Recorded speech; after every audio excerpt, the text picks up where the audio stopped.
just after 6 in the morning here in Jackson, Mississippi.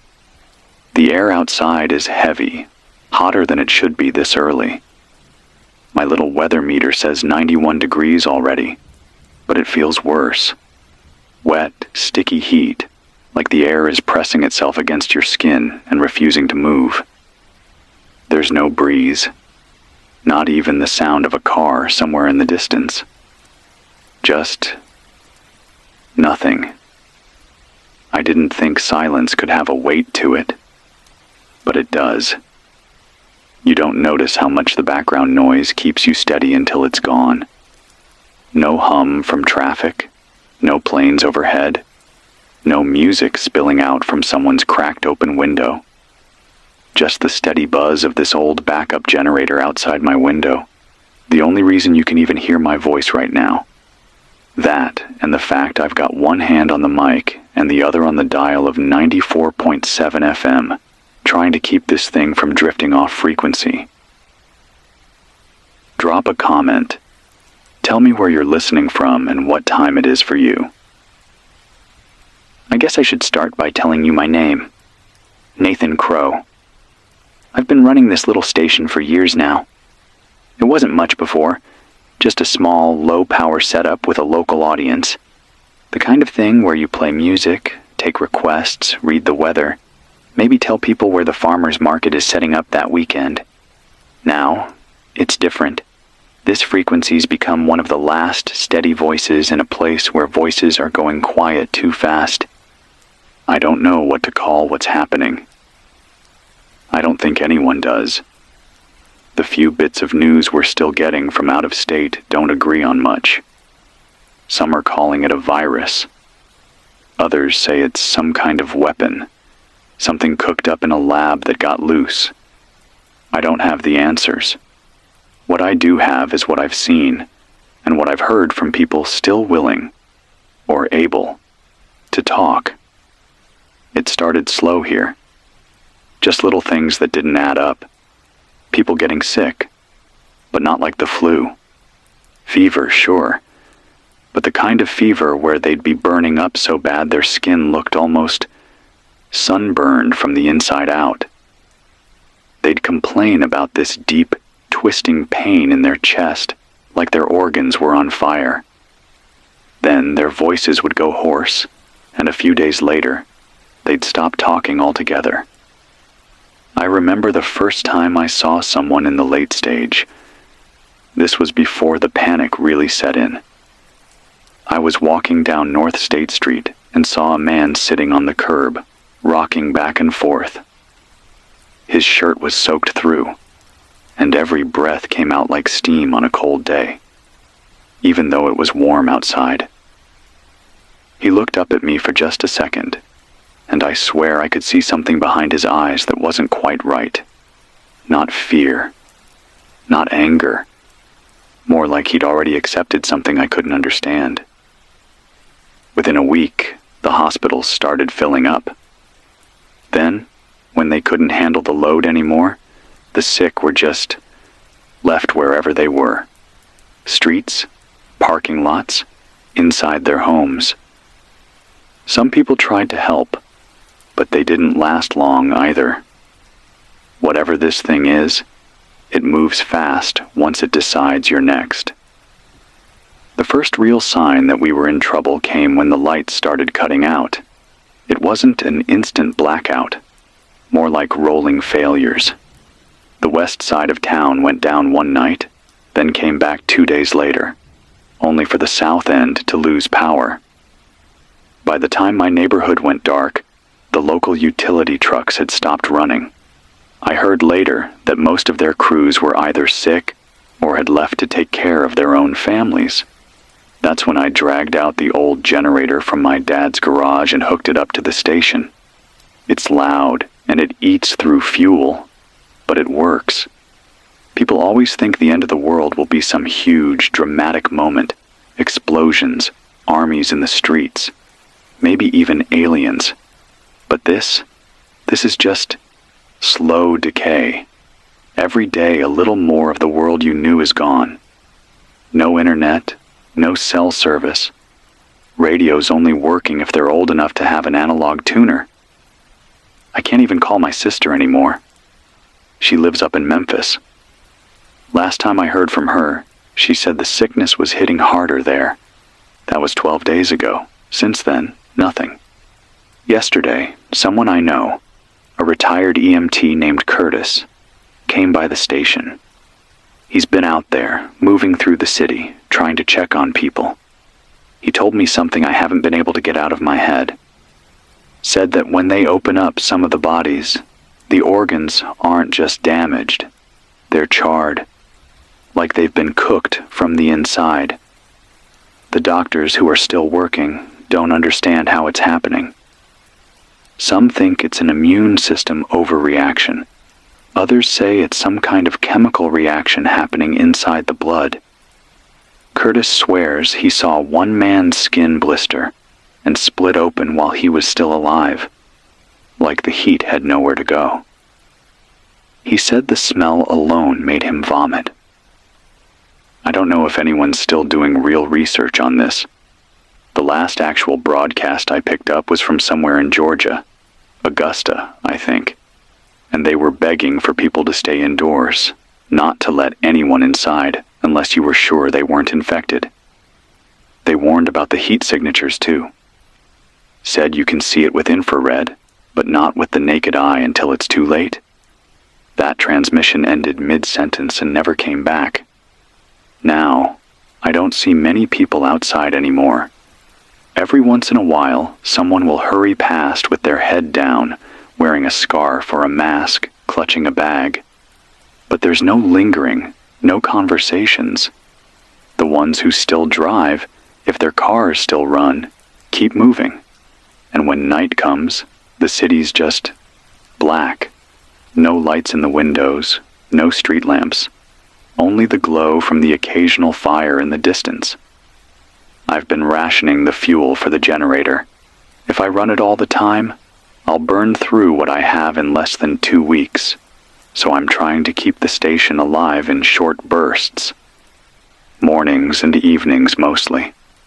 Long enough to share what I know.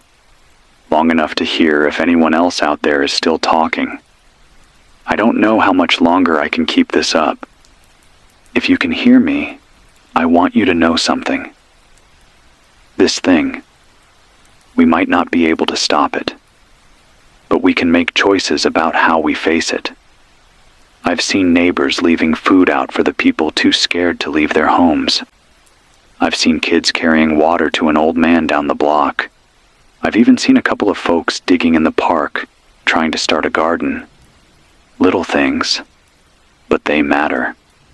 They remind you you're still human, even when everything else is trying to burn that out of you. I'll stay on the air as long as I can. If you're out there and you've got information, find a way to reach me. My door's locked, but I'll hear you knock. Just keep your distance. We can't afford to take chances now. All right, I'm going to switch over to a short signal loop for a bit. If you hear my voice again, it means the generator's still got life in it, and so do I. It's evening now. The sky outside's turned that dull red-gray again, like the sun's light is fighting to get through smoke somewhere far off. I can smell it faintly. Burnt wood, maybe plastic too, but I can't tell where it's coming from. The wind hasn't shifted in days, so anything burning could be miles away, and we'd still be breathing it in. I've taped up the cracks around the studio windows, but the smell still finds its way in. You can't keep the outside out forever. I just got the generator going again after letting it rest for most of the day. I save fuel by shutting everything off when the sun's up, but that means the heat in here builds until it's almost unbearable. I've got one fan running off the same power strip as the transmitter, and even that feels like a luxury now. Sweat's been dripping down my back since noon. I change shirts twice a day, not because I'm trying to stay clean. There's no point anymore, but because I can't stand how heavy the fabric gets.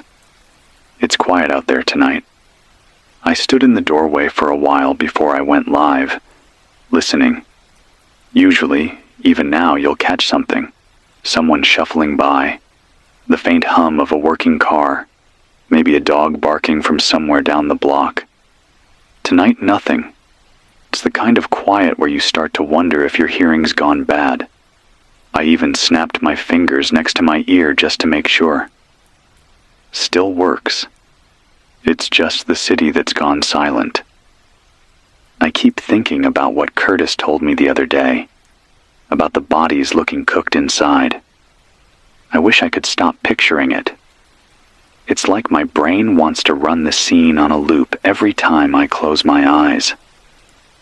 I've been wondering if that's what all the heat is about.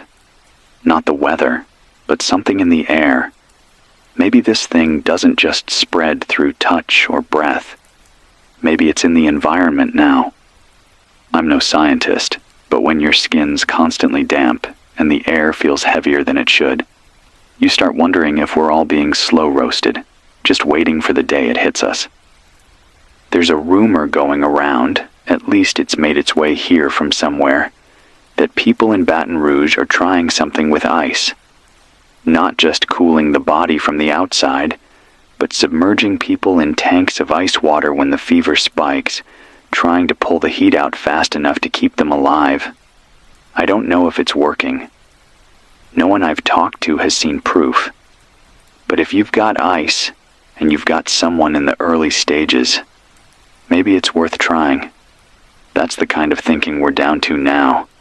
Throwing anything at the wall to see what sticks.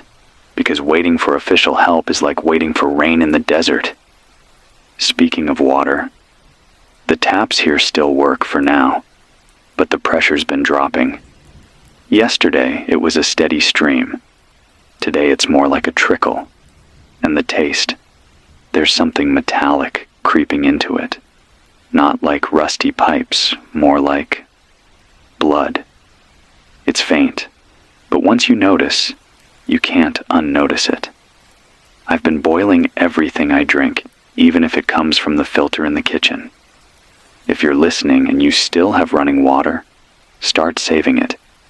Fill every jug, every bucket, every bathtub you can. Once it's gone, you'll miss it more than food. The last time I went out for supplies was 3 days ago. I kept it to side streets, avoided the main roads. Not because of traffic, there's none left, but because the main roads are where you see the worst of it. Cars abandoned in the middle of lanes, doors hanging open, belongings scattered like people just vanished mid-step. Some of the windshields are cracked, but not from outside hits. It's like the heat from inside the car built up until the glass gave way. I passed one car that still had someone in it. I didn't look long, but I could tell from the skin and the position they weren't going anywhere. The corner store I usually hit was locked up, so I went around back. The owner, Jorge, used to leave the door open for me when he saw me coming. But now, nothing. The back door was chained shut. I didn't try to break it. Partly because I didn't have the right tools, and partly because if he's in there, he probably wants to be left alone. If he's not, well, maybe I don't want to see why. I found what I could from a few overturned shelves outside a different shop. Cans of beans, a jar of instant coffee, some crackers so stale they might break a tooth. Doesn't matter. Food is food now. I carry everything in a backpack and move fast. Stay out no longer than 20 minutes. That's the rule I've been following. It's not that I'm afraid of the sick, though I am. It's that the air feels worse the longer you're in it, like it's sticking to you, finding a way in through your pores. Earlier today, before I powered the generator up, I sat on the floor by the door and read through some old notebooks. I used to jot things down when I was younger, just scraps of ideas, little phrases I thought sounded good. I found one from when I was about 20 that said, We live in the skin of a dying giant, and one day it'll stop breathing. I don't remember writing it, but it feels about right now. This city, hell, maybe the whole world, feels like something enormous that's taking its last breaths, and we're just the little creatures clinging to its surface, waiting to see what happens when it finally goes still. If you're listening, if you're still able to move around safely, try to find things you can trade. Fuel, food, medicine, those are the big ones. But don't forget about tools, batteries, lighters, even cloth. Anything that makes life easier or keeps you alive a little longer will be worth more than money soon. I've got a few spare filters for my water jug, and I'm thinking about swapping them for more fuel. I hate to give them up, but if I can't run the generator, this whole thing, the talking, the listening, the updates, it all goes quiet. And when the last voices go quiet, that's when we're really done. The light's fading fast. I can see it through the blinds. I'm going to keep the signal running another 15 minutes, then shut down for the night. If the generator starts in the morning, I'll be back. If it doesn't, well, I'll find a way. And if you're somewhere out there, listening in the dark, I hope you've got enough to make it to morning. It's morning again, or what passes for morning when the sun crawls up through a sheet of haze and the birds have forgotten how to sing. The thermometer nailed by the door says 88 already. The air is thick, sticky, and I can taste smoke the way you taste pennies when you bite your lip. I'm on 94.7 FM, still pushing this old signal across Jackson from a squat cinderblock studio near State Street, running off a rattling generator that shakes the window glass and leaves the floor humming under my boots. The light on the board flickers when the fridge in the back room kicks in, and every time it happens, I wince like a man expecting a punch. I keep thinking this will be the day everything gives out. Then I remind myself it hasn't yet, and I lean back into the mic and talk like that's a normal way to live. I had trouble sleeping. The heat makes it hard, and the silence makes it worse. Around 2, I heard a far-off bang that echoed like thunder with no storm and no follow-up. I lay on my back on the floor, fan pointed straight at me, counting breaths and listening for another sound that never came. There's a new smell in the air today, sweet and sour at once, like wet cardboard and a burned pot of syrup. It rides under the smoke and it's stronger by the hour. I walked out to the street before I powered up, took a slow lap to the corner and back. I saw a line of ants crossing a crack in the concrete, carrying something pale. I didn't look close. A few blocks south, behind the old church with the blue doors, a big elm dropped a branch that smashed a parked minivan's windshield. No alarm went off. The car has been sitting there for days, baking in the sun. It has a child seat fixed in the back and a faded sticker of a cartoon tiger on the window. I tried not to make up stories for that family. I failed. People keep asking, or they would if I had a live call-in, what exactly happened. I never wanted to be the one to say it out loud because saying it makes it feel locked in. But you need a picture you can hold in your head when the fear starts to sprint. So here's mine. It was a Wednesday afternoon, 2 weeks back when the first real wrong note hit. The emergency alert tone cut in over every station at once, and the same short message played on a loop. Stay indoors, avoid crowds, limit travel, report high fevers to hospitals. We'd heard warnings before. We shrugged them off, the way we shrug off tornado watches when the sky looks bright. But the lines at the ER at the University of Mississippi Medical Center stretched out to the parking lot before sunset, and by midnight, the UMC feed went dead. St. Dominic tried to pick up the overflow. Their generator started once, then twice, then failed. Someone posted a video of dark halls full of people breathing like engines with no oil. Then phones started dropping calls mid-sentence. I was on with my sister Rachel in Memphis. She said, "Hang on, Nate, there's an army truck." Then static. I have played that half sentence back in my head so many times it's worn smooth. The day after that, the power didn't come on for the morning cycle on the west side. I drove across the river to check on a friend, but I didn't make it far. Traffic lights were blank.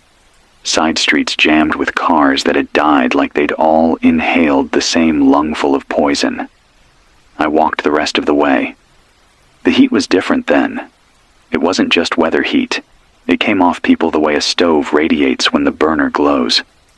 A woman on a porch lifted a baby, and the baby looked gray, mouth open, eyes glassy. She was fanning him with a cardboard sign and crying without any sound. I wanted to stop. I kept moving. You tell yourself you'll come back when you have water or ice or anything that matters, but you never seem to have enough to make a dent, and by the time you circle back, the porch is empty. Curtis came by again yesterday afternoon, after the sun had started to sag, but before it cooled even 1 degree. He tied a bandana around his mouth that looked like it used to be white, and now had a rust color ground into it. He handed me a folded paper with notes. He started writing things down because his own head feels loose, like the heat is melting his focus. I read the paper after he left. Bullet points, shaky handwriting, short lines. Bodies with a deep flush at the joints first. Brownish sweat. Insides charred. He added a new line. Teeth hot to the touch. He said he tried to pull a plastic spoon from a boy's mouth because the boy was biting it and the spoon was soft like chewing gum. And when he touched the boy's lips, they felt like he'd pressed his thumb to a skillet. He watched the breath rise from the boy's skin, like a fog you could catch with your hands. The boy's mother kept saying, "You're okay, baby," like a song you hum when you don't know what else to do. When Curtis talks, he stares at the wall just over my shoulder, like he's balancing on a narrow ledge and watching his feet. He's the calmest person I know, and he's starting to stutter. There's talk that whatever this is likes closed spaces and stale air, but the people who slept outside in yards and on roofs burned from the inside too. There's talk that it came from a leak at a plant in Louisiana. There's talk that it rode the river in a bloom you couldn't see. There's talk that it's in the jet stream, and it fell out over us like dust. There's talk it's some chain reaction inside the blood set off by a signal we can't hear. I chase rumors until I run into a brick wall marked, "We don't know." Then I check the dials, log the fuel, and keep the signal steady, because not knowing is easier with a voice in your ear. If you need practical stuff, I'll keep saying this until I run out of breath. Water before food. If your tap still coughs a little, fill everything you own. If it doesn't, clean your tubs and fill those if you have any water at all. Boil when you can. A rolling boil, not a simmer, even if this state is already a pot you can't get your hands off. If you don't have a pot, stretch a clean t-shirt over a bucket and pour water through to get grit out. Then boil that. Don't count on the taste to tell you it's safe. The taste lies now. If you have neighbors, agree to share watch times. A pair of eyes on the street buys an hour of sleep. If you have a freezer with meat in it and the power is gone, cook it all at once and split it 5 ways. You'll make friends you'll need later, and you'll keep it from rotting by tomorrow. If you find ice, don't waste it on drinks. Keep it for fevers. Wrap ice in cloth and press it in the armpits and groin and along the sides of the neck. If you have no ice, water soak cloth and fan the skin until it dries. then do it again. Shade matters. Airflow matters. Pride does not. I've been running the generator in short bursts and learning its moods. It runs smoother if I don't push the lights and the transmitter at the same time, so I use a headlamp and kill the room lights and keep the fan on low. Fuel's the problem you can taste in your sleep. There's a corner station on Fortification Street with an above-ground tank they never locked right. The last time I was there, the hoses were cut, and someone had left a trail of damp dirt where they spilled as much as they took. What's left in the bottom may be enough for a few more days, if I can get a siphon to bite. I've got a length of clear tubing from an old fish tank in the back, and I practiced the pull into a gas can yesterday. You end up with a mouth that burns and a tongue that hates you, but you get liquid gold for the generator and the small radio I keep as a backup. I turned the dial last night and swept the band slow to see if anyone else was breathing into a mic. There's a low whisper on 90.3 that might be a church somewhere east, reading names out loud and between the names, a soft prayer that keeps breaking apart. On 107.1, I caught a burst that sounded like Greenville, a voice counting roadblocks on US 82 and saying to avoid the bridge near Leland because the steel was hot enough to blister a handrail. On a cheap shortwave, I stole off a thrift shelf last winter for $1. I heard a voice from who knows where reading numbers, and there was a tone under it that made the hairs on my arms stand up. I don't know if that was real, or the heat playing tricks with copper windings and my head. Either way, I turned it off and sat with my eyes closed until the room stopped tilting. You should know about the guard. I saw 2 green trucks rolling down High Street yesterday. Slow, like they were trying not to spook anybody. 4 soldiers in the back with bandanas and ball caps. No helmets. One held a plastic water jug against his chest, like a baby. Their eyes were red and their faces shiny. They weren't pointing guns. They weren't shouting. They looked like boys who had been outside too long. They set up a tape barrier at the on-ramp to I-55 and posted a sign that said, "No entry." It blew over in the first gust, and they didn't bother to set it back up. One of them saw me in the doorway. He lifted his chin like hello, and I did the same. Then they moved on. If there's a plan, it's too thin for me to see. If there's a chain of command, it's hanging by one last link. I keep thinking about the first person I knew by name who went down fast. Her name was Delilah. She worked mornings at a diner on North State, hair in a tight bun, a laugh that made heads turn because it had a truth in it. The last time I saw her, she was outside behind the diner leaning against the dumpster with her eyes closed, steam lifting off her forearms in the cool of early morning, like she was standing over a kettle. I said, "You okay?" And she said, "I'm hot in a way that doesn't cool." I told her to go home, drink water, lie in a tub. She said the tub water felt like it was boiling, and her teeth hurt. I think about her now when I talk to this microphone. I picture her face laid on a cool towel, and I pretend she can hear me say, "Keep going for 1 more hour," and then the next.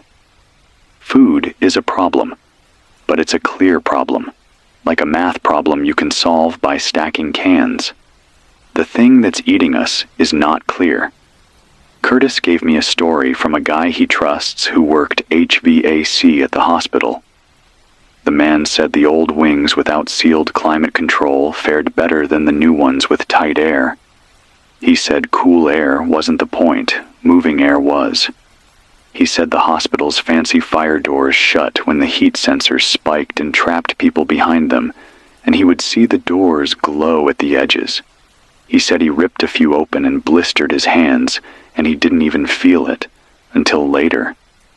He said when he got home, His wife made him sit on the porch, and she dumped a bucket of water over his head every 20 minutes, and he still felt like he was standing inside a clothes dryer. He said he took a cheap analog radio from his garage, and it got more stations than the nice digital one in their kitchen. And that's when he figured out this was a world where the old ways worked better, because they have fewer pieces that can fail. If you're still in a house with neighbors, this is the part where you form a circle. Not a club, not a committee, just a circle of people who agree on a few rules. Share news, share water, share watch times. No one opens a door without saying their name first, and no one walks alone. Assign one person to check on the elderly every morning and every evening, and give that person a second who takes over if they start to cough. If anyone starts to burn, keep them shaded, keep air moving over damp cloth, keep them drinking small sips with a pinch of salt and sugar when you can. If they ask for ice and you have none, be honest. It hurts to be honest, but it saves time you can use to do something that helps. If you have a hand pump or a deep well, you can draw with a bucket. That's a treasure. Treat it like one. If you have seeds and there's dirt that still drinks water, press the seeds into it tonight and not tomorrow. We have no tomorrows stacked on a shelf anymore. We have today and what we can hold in both hands before the sun leans west. I can feel the heat rising from the board. It's not in my head. The metal is warm, almost hot, where my forearms rest. I'm taking short breaks to stand by the open door and let the outside air slide in, even if it's only a notch cooler than the inside. The street is empty at this hour. I can hear someone down the block dragging something across concrete. A slow scrape, then a pause, then the scrape again. It ends, and the day goes quiet, except for the hiss of the transmitter and the engine outside. The smell of fuel is a comfort and a warning. I keep the gas cans in the shade, lids tight, a bucket of sand nearby because I'm not stupid. The thought of a spark jumping in this heat feels like a dare. If you're writing things down like I am, date them. The days blur. Today is Saturday, I think. That matters because routines matter. Morning check, noon rest, evening check. Eat at the same times if you can. Drink on the hour. The body likes rhythm because rhythm reminds it that tomorrow probably exists.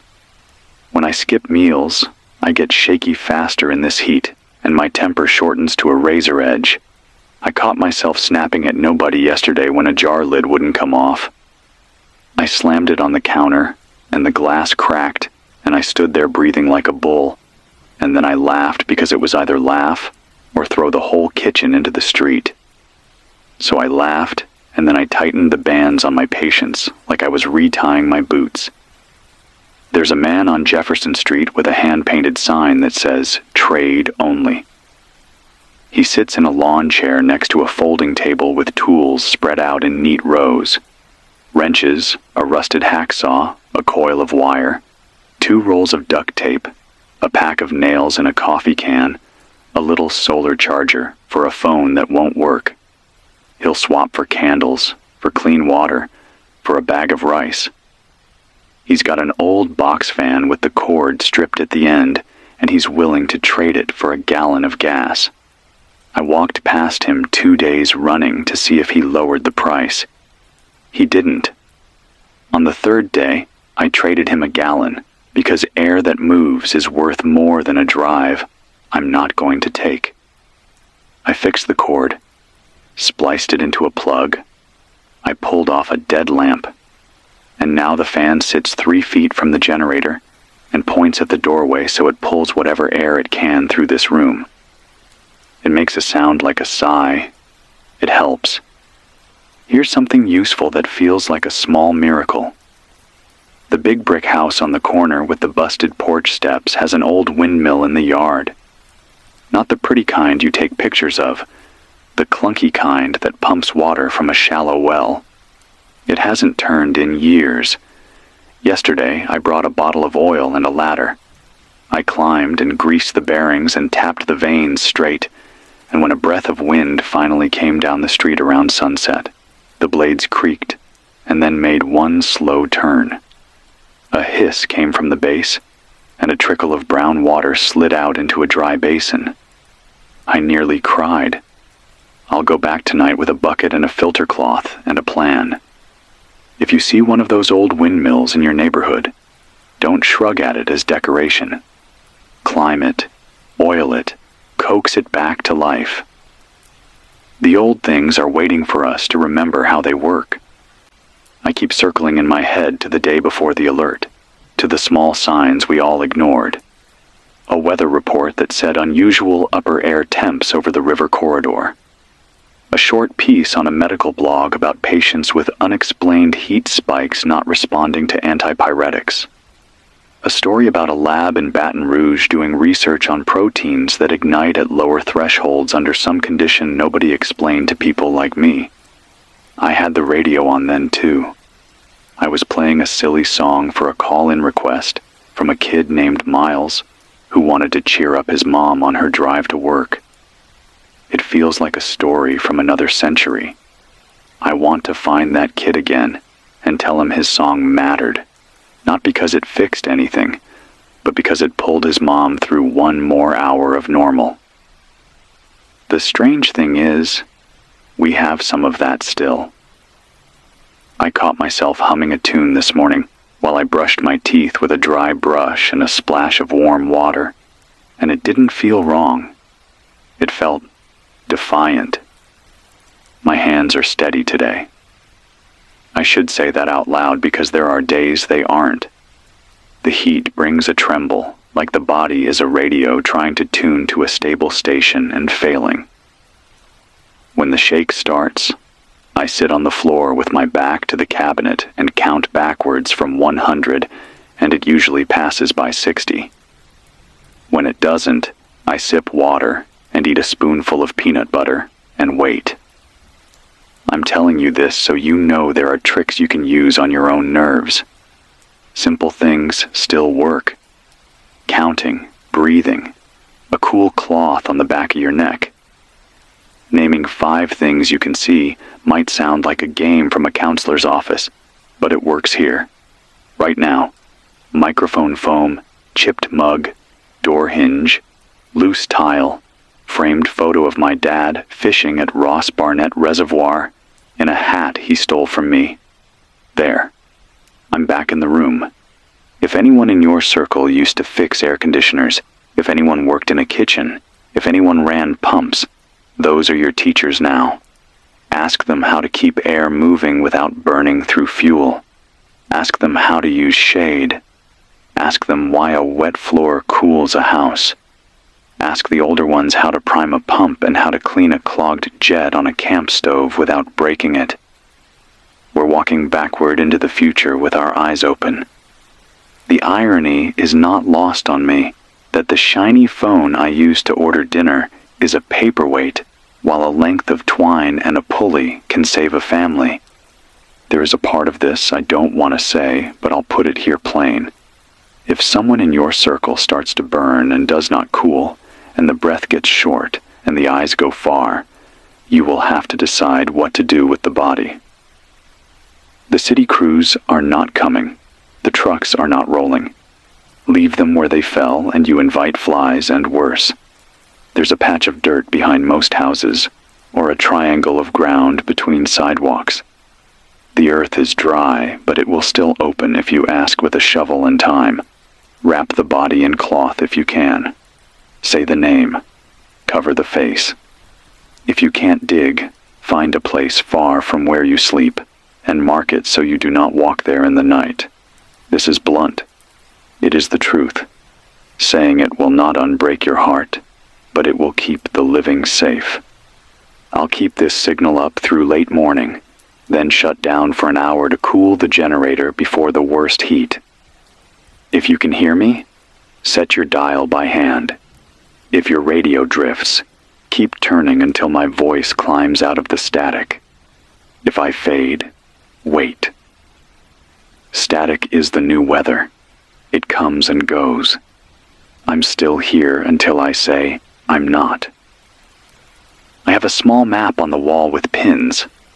I push a pin when I'm sure someone out there is broadcasting even for a minute. I've got one in Vicksburg, from a garage band who turned their amp into a transmitter for 2 songs at dusk. I've got one in Hattiesburg from a voice that read a list of cross streets where there's shade at noon.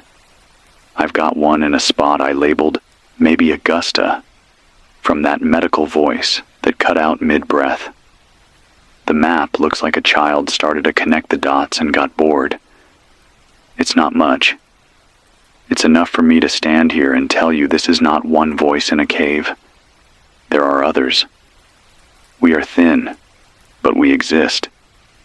If you are writing on your own scraps of paper, leave one where someone can find it if you move.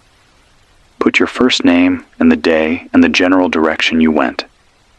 If you come back, write that too. If you don't, someone who reads it will know how to look for you or when to stop. In the old days, we used to leave notes on refrigerators for people who shared our kitchen. Now the city is our kitchen. Put a note on the doorframe when you go out. The living will build paths out of those notes. The sun just broke through the haze for a minute, and the room lit up like a flashbulb went off. It faded just as fast. The shadows look sharper now, like the world's edges got honed while I was talking. I'm going to pour a glass of warm water and stand in the doorway and stare down the street for a minute before I come back and finish the hour.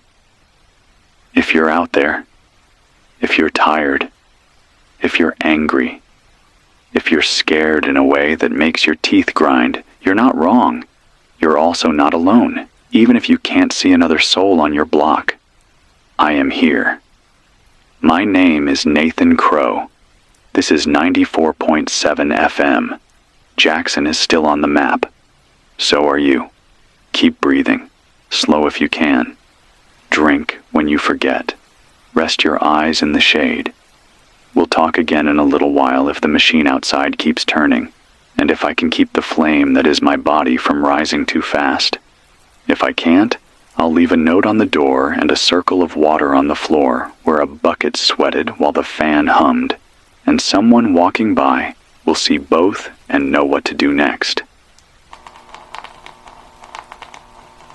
The afternoon feels heavier than yesterday, like the air gained weight overnight and settled over everything. I stepped outside the studio an hour ago, and it hit me like walking into a wall of steam. The thermometer on the side of the building said 102 in the shade, but that doesn't account for whatever this heat actually is now. It's not just hot, it's pressing. You can feel it in your jaw, in your eyes, like the air itself is thick enough to chew. The street in front of the station is empty, except for a grocery cart tipped on its side. A blue plastic tarp is tangled in the wheels, flapping slow in the faint breeze that doesn't seem to cool anything. Across the street, the windows of the old hardware store have fogged over from the inside. I walked over earlier to look, thinking maybe someone had holed up in there, but the glass was warm to the touch, and there was a smell seeping out through the frame, like hot pennies and damp cloth left in a sealed bag. I didn't stay long. I've been noticing something new. It started 2 nights ago, but I didn't think much of it until this morning. The heat seems to settle heavier in certain spots, like invisible pockets where you walk into it and it's 10 degrees worse. Then step out, and it's only the regular kind of miserable. Curtis came by again this morning with another note, and swears these hot pockets are the same places where he's found people collapsed. He thinks the air sits still there, heavy with whatever's causing this burn from the inside. He says, if you find yourself in one of those spots, move through it fast. don't linger. Fuel is down to maybe 4-5 days if I'm careful. I checked the canisters twice today. The smaller one's almost empty. I've been running the generator in tighter bursts, just enough to get the signal out and listen for others. Last night, between the static and a low hum that might have been the generator's own interference, I caught a voice from the north. They didn't give a name, just said the Mississippi River looked wrong, steam rising off it at sunset, like the whole thing was simmering. They said fish were floating belly up, and the smell carried for blocks. Then they cut off mid-word. Food's holding for now. I've got enough beans, rice, and dried pasta to make it another week without going out. But water's the thing that keeps gnawing at the back of my mind. The tap gave me nothing this morning but a wheeze and a few brown drops. I switched to what I'd stored in bottles and jugs. If you're listening and still have running water, you don't have a lot of time left. Fill anything that holds liquid. Even old paint buckets if they're clean. You'll figure out how to make it drinkable later. Just store it now. There's another thing Curtis told me, and I can't shake it. He said he saw a man on the corner of State and Pearl standing barefoot on the asphalt at noon.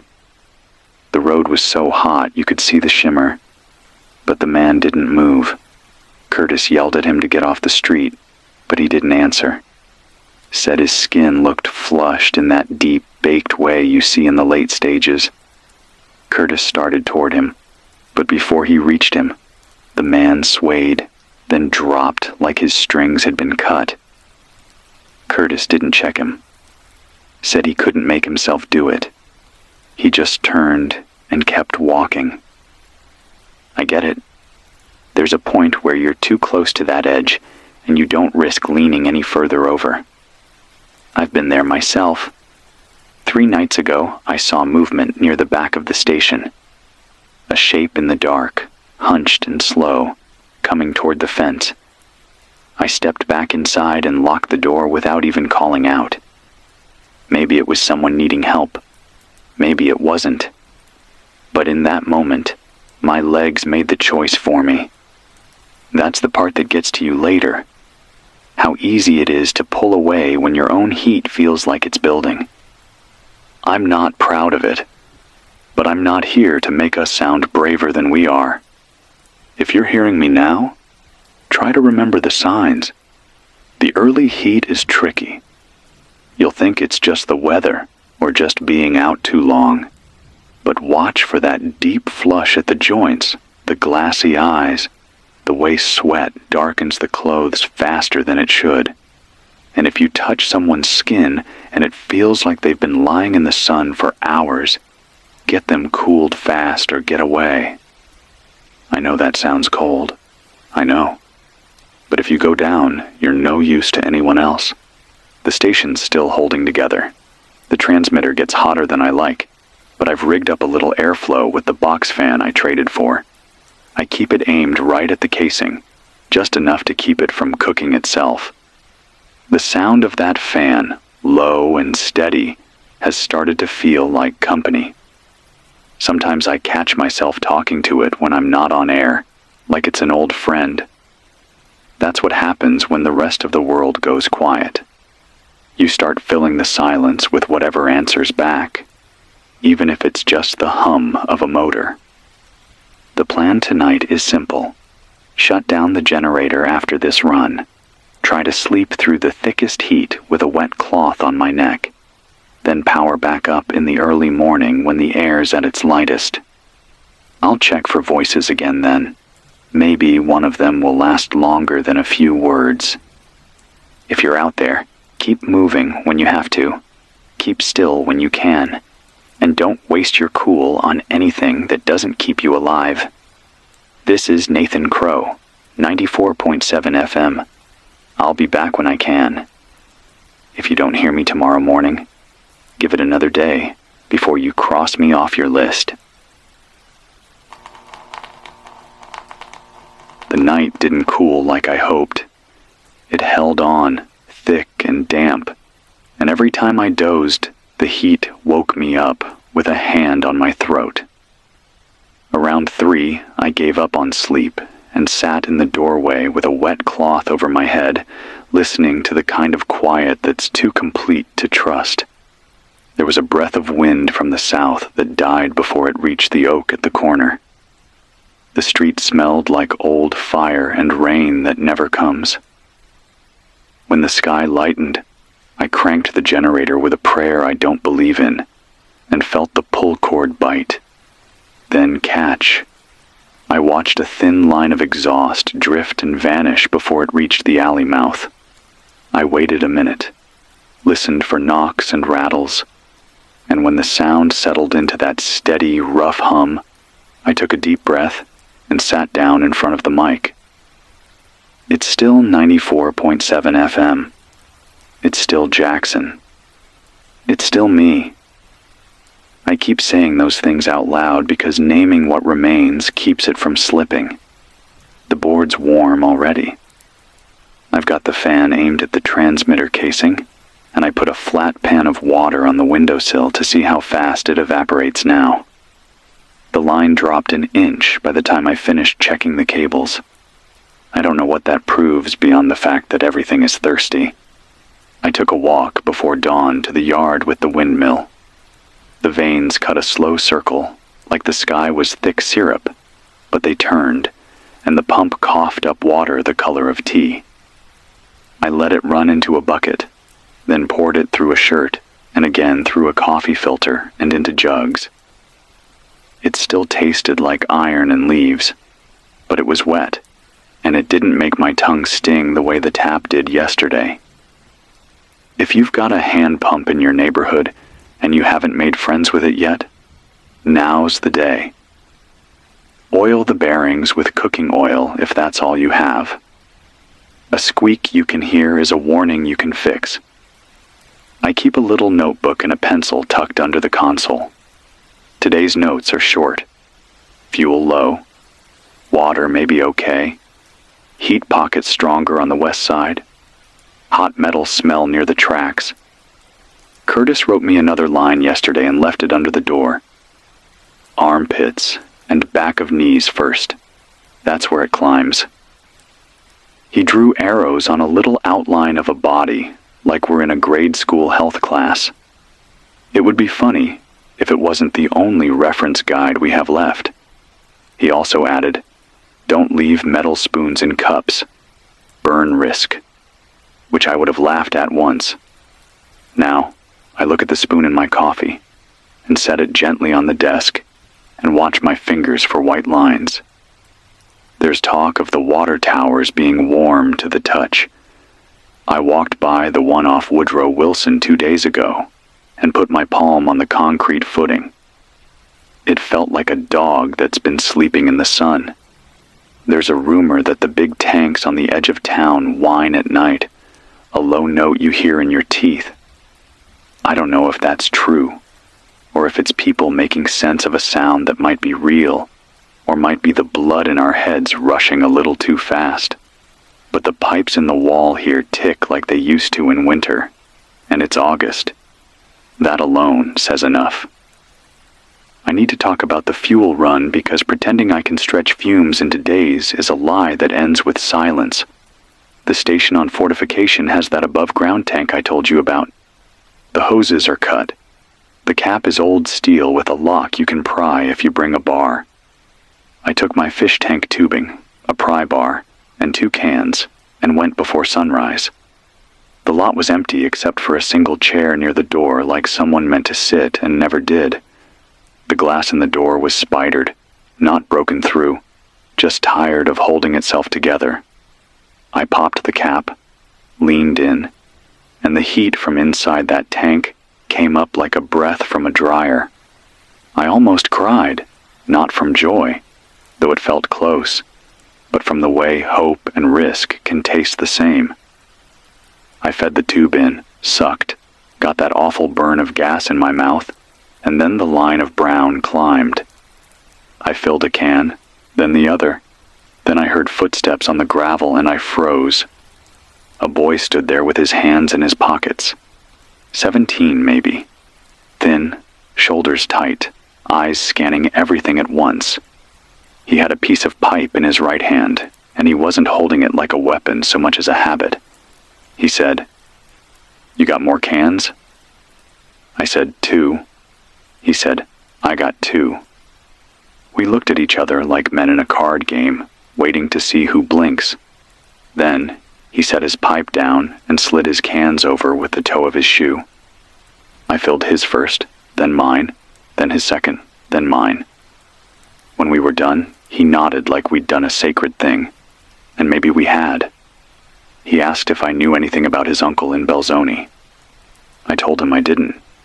He said, "I listen sometimes. You say real stuff. Keep saying it." Then he picked up his pipe and walked east, and I watched him go until he turned the corner and the heat swallowed him. I don't know his name. I wish I'd asked. I'm thinking about how to make the generator drink less. I've cut lights, cut the fridge, cut the stupid little power strip that leaks even when it's off. I think I can build a vent out of dryer duct in a cardboard box to pull heat off the generator into the alley where it won't soak the studio. I found 2 feet of duct in the hardware store dumpster last week, and if I can tape a square around the exhaust without melting it, I might buy myself another hour a day. There's a shelf in the back with packs of screws and anchors. I stand there sometimes and run my hand over the plastic and imagine projects that belong to another timeline, like mounting a shelf straight and taking a level to it and caring about that bubble. Now a straight line means a walkway from shade to shade. I spent part of yesterday afternoon writing a list of the old-timers on my block who might still be in their houses. Ms. Adeline on the corner with the garden that used to grow tomatoes sweet as candy. Mr. Nash with the cane and the flat cap who always walked to the barber shop on Thursdays. The twins, May and Ruth, who sit on their porch and talk like one person with 2 mouths. I put a dot next to the ones I've seen in the last week, a question mark next to the ones I haven't. It took me an hour to gather the courage to go knock on Miss Adeline's door. I stood 3 feet back and said my name, and she answered through the wood in a voice that sounded like birds left the world, but not her lungs. She said she had water from the windmill and a jar of pickles, and she wanted to save her ice for fevers, not strangers. I said I didn't want ice. I said I had a packet of seeds from a drawer, some kind of beans, I think, and I would trade for 1 jar of pickles because sometimes salt is medicine. She opened the door as wide as the chain and slid the jar through. Her hand shook. The jar was warm. I wanted to cry again. I'm finding out I want to cry more than I want to sleep, and I do both less than I should. People keep leaving little shrines, and I don't know if they mean to. A pair of shoes lined up next to a doorstep, a hat on a fence post, a cup of water with a spoon in it, catching light on a windowsill that has no glass. These things feel like prayers even if nobody prayed them. I walked past a park bench where someone had placed 5 stones in a row from smallest to largest. I put a 6th beside them that was smaller still. It felt like a note you pass in class that says "still here." If you need hard advice, here's some. Shade your water, even inside, even if it's in a bottle. Wrap a towel around the jug, keep it damp, set it in a breeze. Evaporation steals heat, and we live by subtraction now. Put your bed on the floor if you're still sleeping. Heat climbs. Eat salt. Not stupid amounts. Enough to keep the cramps away. If you don't have salt, save the pickle brine and take sips.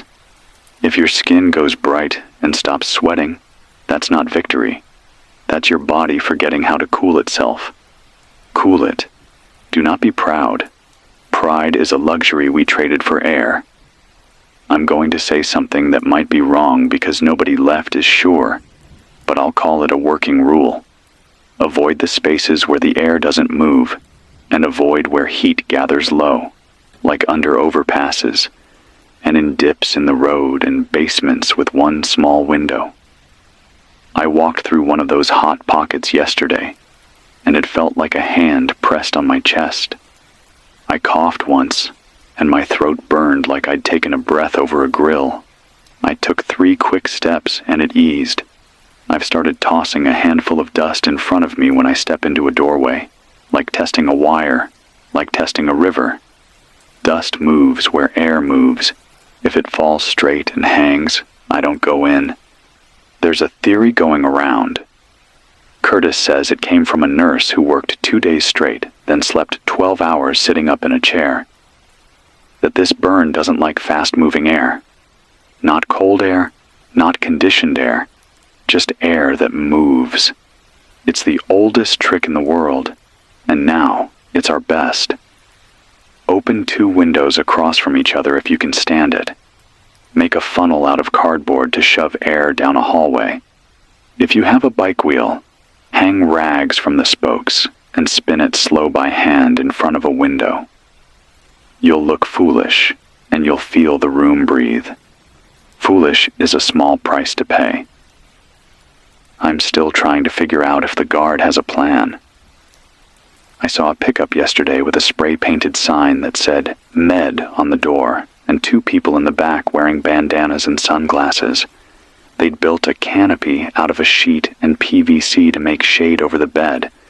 They were handing out little tissue packets soaked in water and salt, and telling people to lay them across their foreheads and wrists. You could call that nothing. You could call it a clinic with no roof. I waved. They waved back. The truck slowed by the hardware store, then rolled on, and I wondered if they count the people they see like birds on a wire, and if the number changes anything when they sleep. I keep my dad's fishing hat on a nail by the door. It's ugly and soft and smells like old summer. I wear it when I go out, even if the brim is bent like a broken plate. A hat is a tent for your head. A shirt soaked in water is a moving swamp cooler. The hose outside the studio coughed to life for a minute before sunrise, and I stood under it and let the trickle run over my shoulders, and it felt like forgiveness. I thought about church then, how I haven't set foot in one in years, and how the city is a kind of church now, with pews made of stoops and prayers made of people handing each other jars and glances and space. The river is on my mind. The voice I caught from the north talking about steam sits like a splinter under my skin. If the water itself is turning warm enough to throw off mist at dusk, then the banks will be the worst places to breathe after sunset. If you live near the river or a lake, watch the low places when the light goes. If you see a shine where there shouldn't be a shine, change your path. I don't have a better word for it, but you'll know it when you see it. The old folk used to talk about heat lightning like the sky was clearing its throat. This is the earth doing the same. I'll run the signal through late morning, then cut for an hour and try the duct idea on the generator. If it works, you'll hear me longer this evening. If it fails, you might hear a short burst and then quiet while I run around with a roll of tape and a new plan. Either way, this voice comes back as long as I can make it climb out of this room. If you lose me, sweep the dial. If the numbers don't help you, turn until you feel the words tug your ear. Static is a fog you can walk through with your hand out. I'll be the hand on the other side if I can. I'll end this hour with something small that matters more than it seems. Yesterday, before the light fell flat, I saw a little line of kids' chalk along the sidewalk. Not drawings, just words in shaky letters. Push air, share water, names on doors. We're here. I don't know who wrote them. I walked the block and added, "Drink now," because it's the thing I forget when I'm angry. Then I took my pencil and wrote on my own door, "Nathan inside. Back at noon." And I was. And I am. And if you are too, write it where someone can see, so the map in our heads keeps its shape. Keep breathing. Keep your skin wet when you can and your temper cool when you can't. This is Jackson. This is 94.7. This is what a morning sounds like when the world runs hot and we refuse to burn without saying our names. The sun was already sitting high by the time I cranked the generator again. It's the kind of light that doesn't just land on you, it sinks in. I stood in the doorway for a while, watching the street bake, the blacktop shimmering like it was made of liquid. The air's heavy with that smell again, the one that's somewhere between wet laundry left too long and scorched sugar. It settles in the back of your throat and stays there, no matter how much water you drink. The windmill yard gave me another bucket this morning, slower this time. I had to coax it with a few turns, like it was thinking about whether I was worth the trouble. The water came out darker, and I'm down to my last few filters that aren't clogged with rust. I'll have to get creative soon. Layers of cloth, charcoal if I can find any that's not from treated wood. I keep telling myself I'll build a proper filtration barrel, but that means finding the right drum, and I don't want to be wandering too far with how the heat's been pooling lately. The hot pockets Curtis talked about are worse today. I counted 3 between here and the windmill, spots where the air feels like someone's opening an oven in your face. In one of them, I saw the body of a dog. Looked like it had only been down a day or two, but its skin was already splitting. I didn't stop. You learn quick what not to look at too closely. Last night I tried the dryer duct idea for the generator. It sort of worked. Taped the duct to a piece of cardboard, bent it to guide the exhaust toward the alley. It pulled the heat out for a while, but the tape softened, and the whole thing sagged before the hour was up.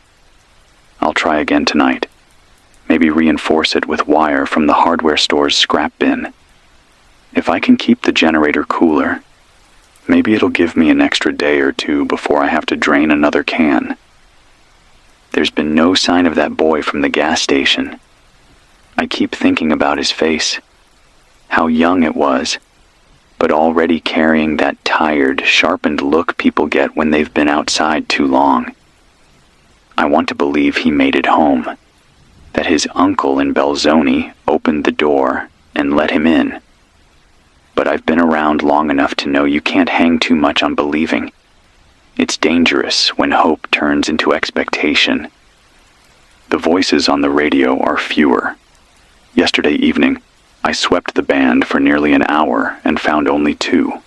One on 101.9, faint. A man repeating the same 3 intersections in a voice that sounded like sandpaper, and another on some low-frequency band, a woman reciting numbers. I wrote them down.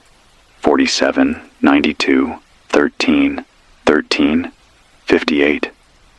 No idea what they mean. Could be coordinates, could be nothing, could just be someone holding on to the comfort of speaking into the air. I get that. Water pressure in the city pipes is almost gone. I turned the tap this morning, and it spit twice before going still. That's it then. We're on stored water from here on out. If you're still hearing me and your taps work, fill everything now.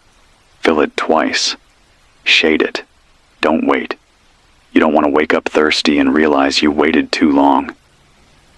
Curtis didn't come by today, but he left another note under the door sometime in the night. Just 2 words. They're moving. I don't know if he means the heat pockets, the sick, or something else entirely. The handwriting was rushed, almost jagged. I've been turning it over in my head since I found it. Moving could mean spreading. It could mean shifting toward somewhere I don't want to be. I'll keep my eyes open tonight. When I was a kid, summers in Jackson were hot, but never like this. We'd run through sprinklers, the kind that tick back and forth across the yard, and drink from the garden hose without thinking twice. Now the idea of wasting water like that feels obscene. I wonder how many of the things we thought of as normal were just us living on borrowed time without realizing it. I'm down to 4 gallons of fuel after today's run. If I can get another can or 2 from the station tank before someone else drains it, I might stretch that to a week. But it means another early trip, and early trips are starting to feel riskier. The air at dawn isn't the same. It's heavier now, like it's had all night to soak in whatever's killing us. The generator's running smooth for now. I'll cut it in an hour to give it a break, then try again tonight. If you're still out there listening, keep your water close, your shade closer, and move quick through the heavy air. This is Nathan Crow, 94.7 FM. Still here. Still talking. Still trying. The afternoon slumped into that flat light that makes the city look like a photograph someone left in the sun too long. I sat with my back against the door frame and watched the block hold still. A dragonfly skimmed down the center of the street and then veered hard like it hit a wall I couldn't see. I counted to 60 and went back inside because the floor near the console was warming in a way that felt like a warning. I keep learning to read heat like weather, but this isn't weather. Weather is wind and clouds and a smell that tells you rain is near. This is like the world has a fever and every surface is a forehead you're pressing your palm against. If you listen long enough, you can hear it pulse. I found a tin of charcoal in the studio closet, the kind you use for grilling small things when you're trying to be fancy. The bag had split, and the pieces were dusty and gray, but they were dry. I crushed a handful between 2 rags and made a little stack of layers in a cut-down water bottle. Cloth, grit, cloth, charcoal, cloth again. I poured windmill water through it slow, twice, then boiled what dripped out in a dented pot and let it cool in the shade.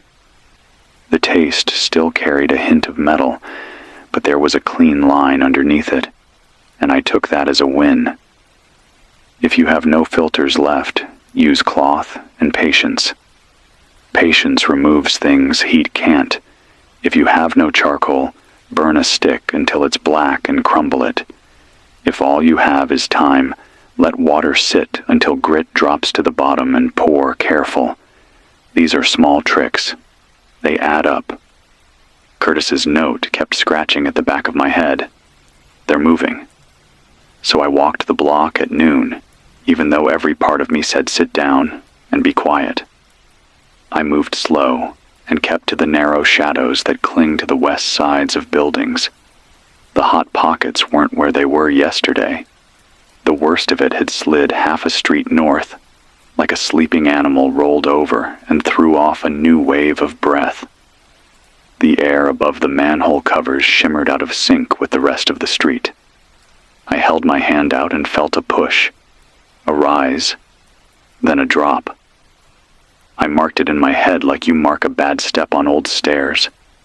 There's a ditch behind the hardware store where rain used to collect after storms. It's dry now, but when I stood at the edge, I could feel the heat lying in the low ground like fog you can't see. I backed away and took the long route home.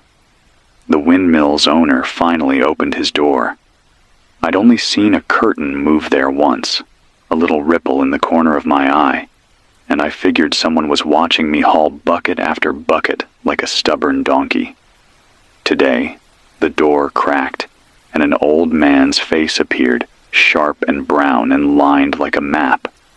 He said he was Mr. Jarrell, and that his daddy built the well in '59, and that it ran through 3 hurricanes and 2 long droughts, and a boy who kept breaking the tail on purpose just to hear it creak.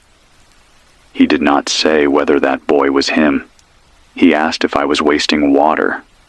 I said no. I said I was making it pay rent. He nodded like that answer passed. He told me to oil the head every other day, and not to over-tighten the bolts because the metal swells when it's mad. Then he shut the door. Later, he slid a jar of something pale and soft onto his porch with a note that said, "Fat." I think it's lard. I'm keeping it cool in a shaded corner, because if we get to winter with any structure still under us, fat will be a different kind of gold. I tried the duct idea again, and built a little frame out of wire hangers so the heat wouldn't wilt the tape. It held better. The exhaust curled away down the alley, and the room breathed a little. I could feel the difference on the back of my neck. These are the kinds of victories that don't look like much if you say them out loud, so you don't. You keep them in your pocket and rub them with your thumb when your hands shake. There's a freight line a few streets over. The rails have a tone in this heat, a hum that lays under the day like a low note you only hear when you stop moving. I went there around 4 when the sun crouches and pretends it will soften. The rails were hot enough to make the air above them swim. A single boxcar sat a few yards down, door skewed like someone tried to open it fast and gave up. I didn't go near it. The paint on the side had bubbled in patches. A crow picked at something in the ballast and hopped aside when I came close, annoyed.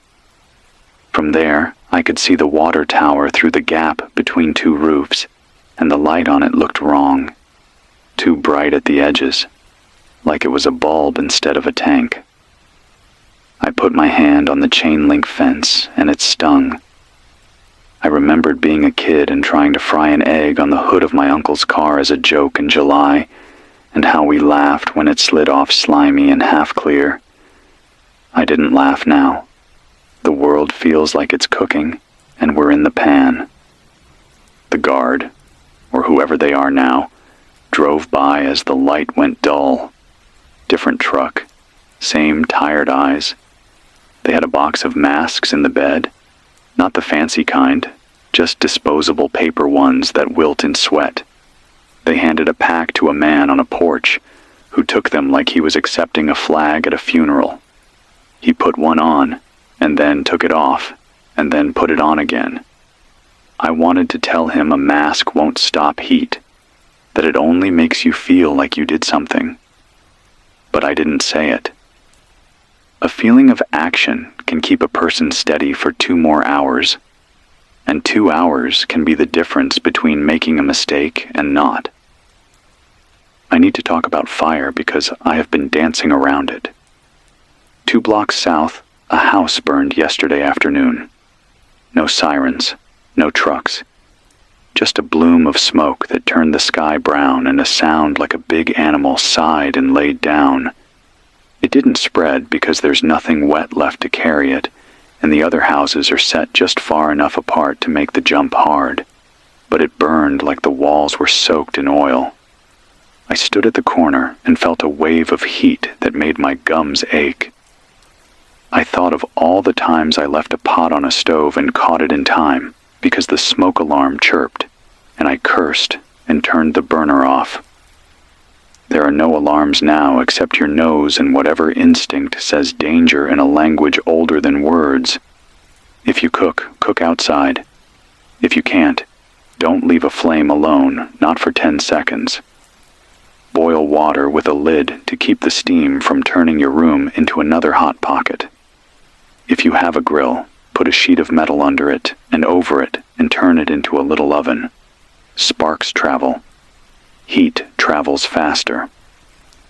I found a battery radio in a kitchen drawer in a house with the door open.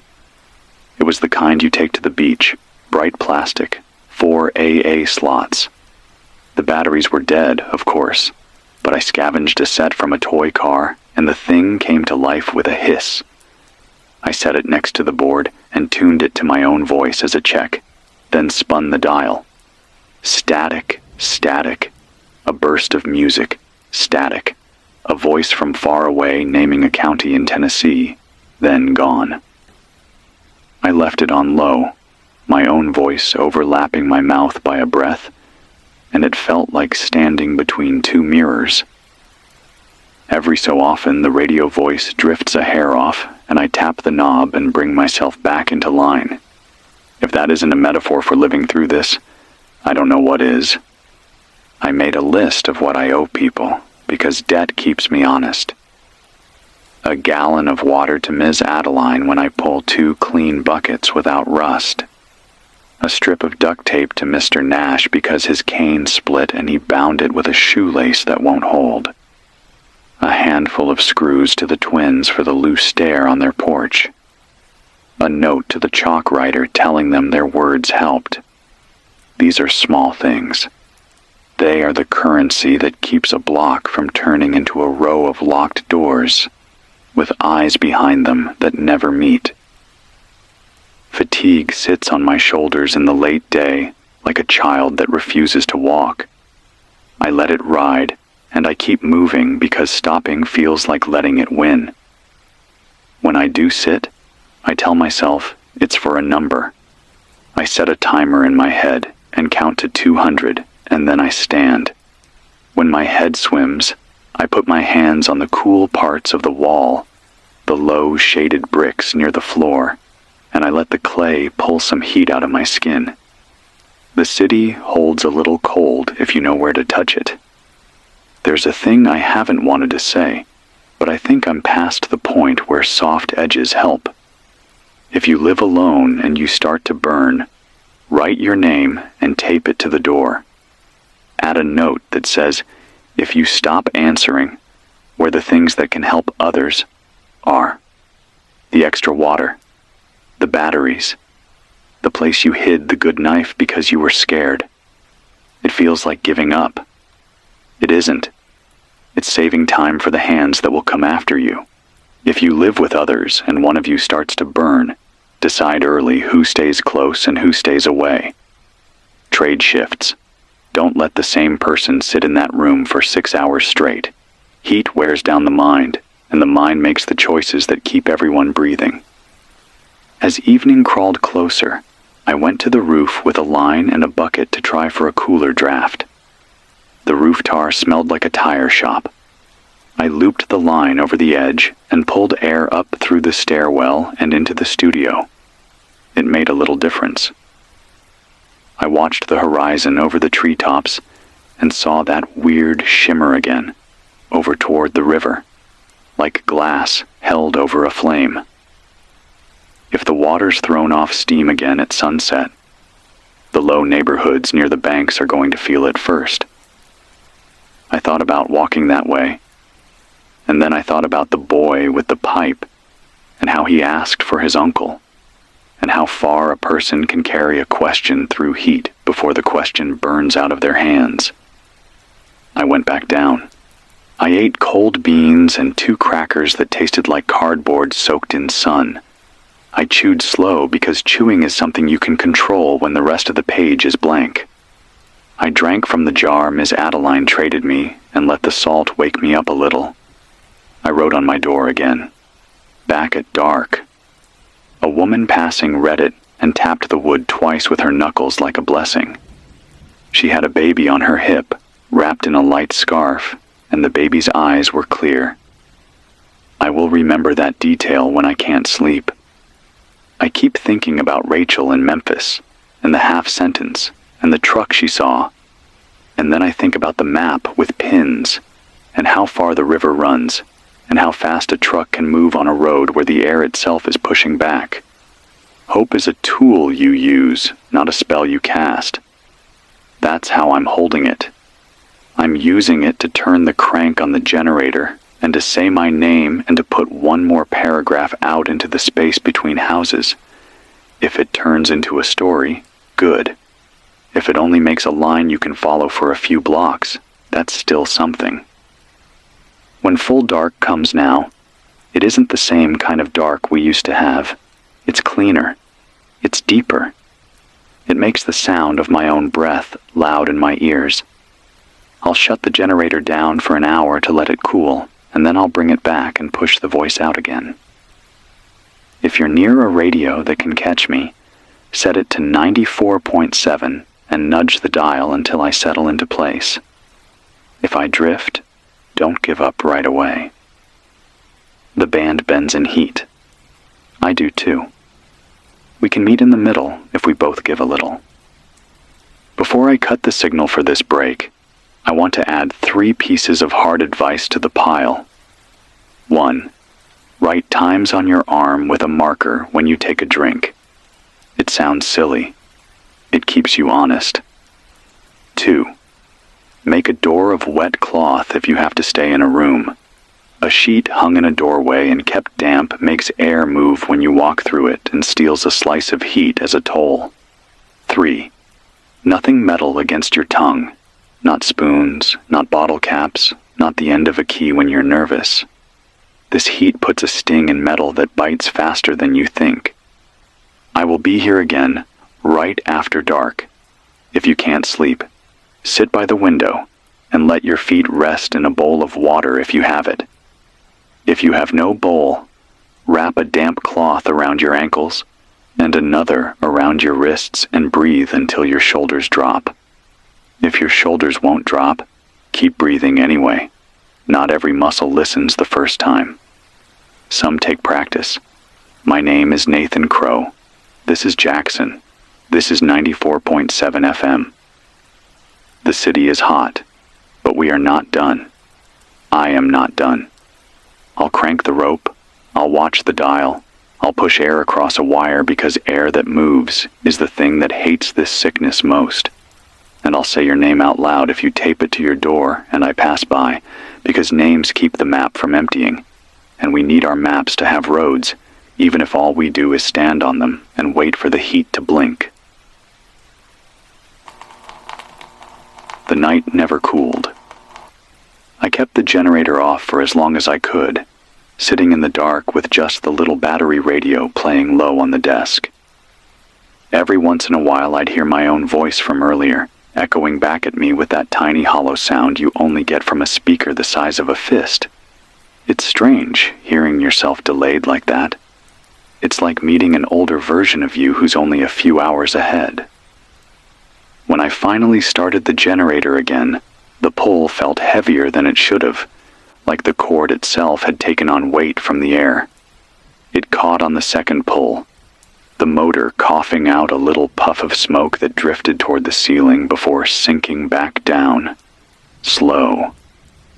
The air's thick enough now that even smoke doesn't rise the way it used to. I stood outside for a while before going live. The block was quiet, but not empty. I saw shadows moving 2 streets over, people walking fast, shoulders hunched, staying in whatever strips of darkness they could find. No one called out. No one ever does anymore. You pass each other in this city, like ghosts now, each pretending not to notice the other, so you don't have to decide whether to trust them. The hot pockets have shifted again. One's right at the corner now, where I usually turn for the windmill yard. I could feel it before I even reached it, like walking into the exhaust of a bus that isn't there. The air shimmered faintly, the way it does over asphalt in July, but heavier, thicker. I went around the long way. That added 6 more minutes to the walk, and every one of those minutes felt like I was wasting something I can't get back. The windmill gave me half a bucket today before it started squeaking. I could feel the head of it getting warm under my hands. I stopped before it bound up. Mr. Gerald's voice from yesterday was still in my head. Don't over-tighten when the metal swells. I left the bucket in the shade and draped a cloth over it. It's become a habit now, shading every drop of water I can. The sun doesn't just heat the air. It tastes for anything that cools and takes it away. On the walk back, I saw something I haven't stopped thinking about. An old station wagon parked sideways in front of a boarded-up shop, doors wide open. The seats inside were stripped out, and someone had lined the floor with foil, every inch of it, shiny and crinkled. In the middle was a single plastic chair, a jug of water, and what looked like the top half of a fan bolted to the ceiling. I didn't go in, but I stood there long enough to realize it was someone's attempt at a cooler. Maybe it worked for a while. Maybe it didn't. The water jug was empty. The fan wasn't spinning. There was no one there. Curtis hasn't shown up in 2 days. The last note he left, "They're moving," feels heavier now. I keep wondering if he meant the heat, or the sick, or the people trying to get away from both. I told myself I'd check the hospital, but every time I picture walking up to those doors, I see the inside the way he described it. Dark halls, heat pressing down, and the air too thick to swallow. I'm not ready for that yet. I picked up a signal on 103.6 earlier, just for a few minutes. A man's voice, slow and calm, saying, "Stay near water if it moves. Still water won't save you." Then static swallowed him. I don't know where he was broadcasting from, but I've been thinking about what he said. If the river really is heating, like the voices up north claimed, maybe creeks and streams are safer. Maybe moving water stays cooler just long enough to make a difference. If you've got one nearby, it might be worth scouting before the worst of the heat sets in each day. Fuel's down to a little under 3 gallons now. I've been running shorter bursts, keeping the broadcast windows tight. It's not ideal. Less time for anyone to find me. But it's the only way to stretch what's left. I'm debating whether to risk another siphon run before dawn tomorrow. The gas station tank might be dry by now, and every trip into the open feels like I'm pushing my luck. There was a smell in the air tonight I haven't noticed before. Not the metallic, scorched sugar one that's been clinging to everything. This was sharper, almost bitter, like burned herbs. It came and went in patches as I walked, and once I thought I saw a faint haze rolling low along the street. Could have been my eyes playing tricks in the dim light. Could have been something worse. I've started keeping a wet cloth tied around my neck, even inside. When the heat flares, I press it to my face for a few seconds. It doesn't drop my body temp much, but it buys me a little clarity. That's worth more than comfort right now. If you're still hearing me, remember, shade your water, keep moving air around you however you can, and don't linger in any place where the heat feels thicker than it should. This is Nathan Crow, 94.7 FM, still here in Jackson. I'll cut the generator in an hour and try to be back before the sun's all the way up. If you don't hear me, give it another day. Static doesn't mean silence. Not yet. Morning came in gray. Not the soft kind you get before a storm, but a dull skin over the sky that made everything look flat and farther away than it is. I ran a finger along the windowsill and felt grit I didn't put there, a fine dust that clings to your skin. I wiped it away on my jeans and left a smear the color of rust. The generator started with a stubborn cough, then settled into its rough song. I stood by it longer than usual, palm hovering over the casing, feeling for that new, mean heat it throws when it's about to choke. It held steady. I said my name into the room before I said it into the mic, because saying it to 4 walls first makes me feel less like I'm talking to the bottom of a well. I checked the bucket by the door, and the cloth I'd draped over it had dried to a stiff crust. I dampened it again from a jar I keep shaded under the desk and watched the fibers darken slow, the way a thirsty person takes a careful first sip when they know there's not much left. The windmill gave me less than half a bucket at dawn. The handle complained even with oil. The water rose in pulses, like the earth itself was tired and needed a breath between each push. I caught myself whispering to the pump like it was a stubborn mule and the words might charm it. Mr. Gerald's curtain shifted once while I worked. I said good morning in the direction of that ripple, and the ripple stilled. When the bucket finally took weight, I felt it in my back, in my arms, and in a small knot of relief just under my ribs. Relief takes up space in the body like everything else. The hot patches are a map I redraw every time I step outside. There's a new one draped over the intersection by the church with the blue doors, a slow, suffocating blanket that hangs chest high and presses down. The air there shines like thin oil, blinking above the sidewalk, and even the flies skirt the edge and think better of it. I've started marking bad spots with chalk arrows on curb edges, wide and simple, pointing to the safer path like I'm drawing for kids who might run and not look. Sometimes by evening the arrows point to nothing, because the heat has rolled like a tide to another gutter, and then I draw new arrows. A man in a straw hat watched me do it and did not speak. Later, when I looped back, there were fresh arrows 2 blocks over in a hand that wasn't mine, fat and a little shaky, but right where they should be. That made the back of my neck sting in a way that had nothing to do with the temperature. I dreamed about ice last night, not just ice in a cup like a good day used to give you, but blocks of it, clear as river glass, stacked in shade. I dreamed of a truck full of ice, with the bed piled high and wet ropes securing the load. I woke up with my tongue dry and my hands remembering the weight of cubes, and for a second, the room felt cold in the dream's leftover chill. Then the dream let go, and the heat took my throat again. Dreams do that now.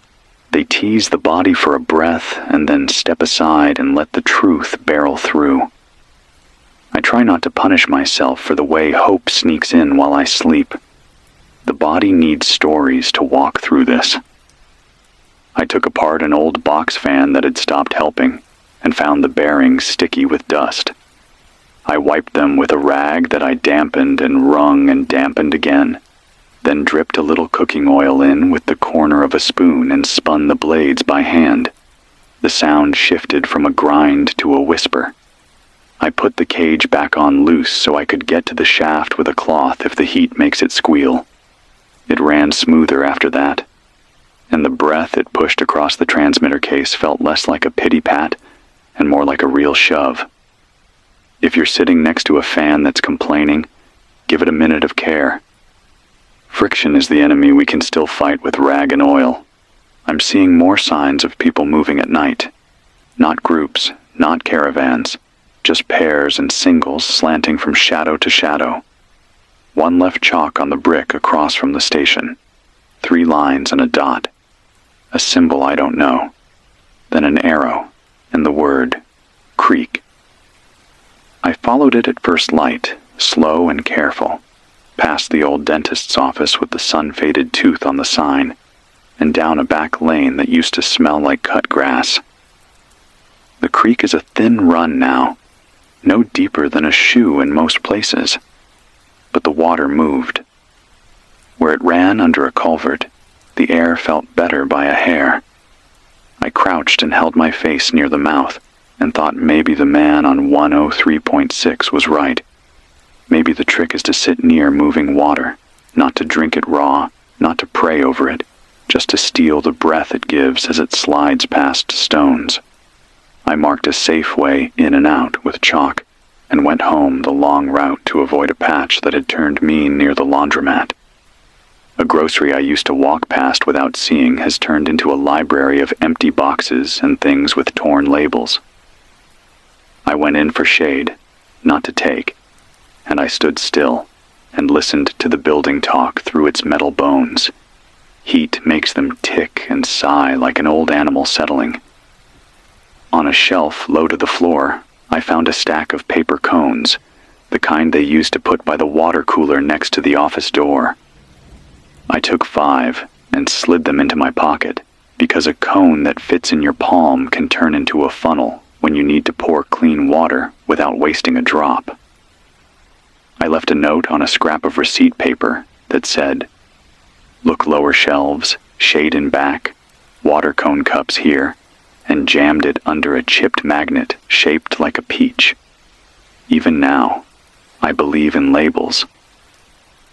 The boy from the gas tank has not come back this way, or I haven't been looking at the right minute. I keep a spare paper cone ready in case I see him, a silly sort of gift in a world that wants you to count only cans and gallons and hours. A cone says, "I saw you," and I remembered a detail that held your outline in my mind. We have to keep finding small ways to tell each other we exist. The city smells different at noon than it does at sunset. Noon is blister and old copper and hot bread that is not bread. Sunset is a mix. Wet wool, burned plastic, something green that survived the day and refuses to die. At night, you can smell water if it's near. You can smell trouble too, a bitter note that rides low to the ground and makes your tongue feel like you licked a coin. If you smell that, move. There's no science in my words except the kind you make by doing the same thing 3 times and paying attention. That kind of science still works when the lights go and the degrees add up in the dark. I have to talk about the hospital, because not talking about it has turned into a weight I carry from room to room. I walked there before dawn, while the heat was taking its first stretch, and the sky was the color of water you forgot to stir. The sliding doors were open and dead. Inside, the air did not move. I took 3 steps and stopped because the silence felt wrong. Not empty, but loaded, like a held breath. I could hear a fan somewhere, an old floor fan turning its head with a soft click. The patient kind of sound you hear in a farm kitchen. The halls were darker than they should be. I kept to the edge and breathed through a cloth.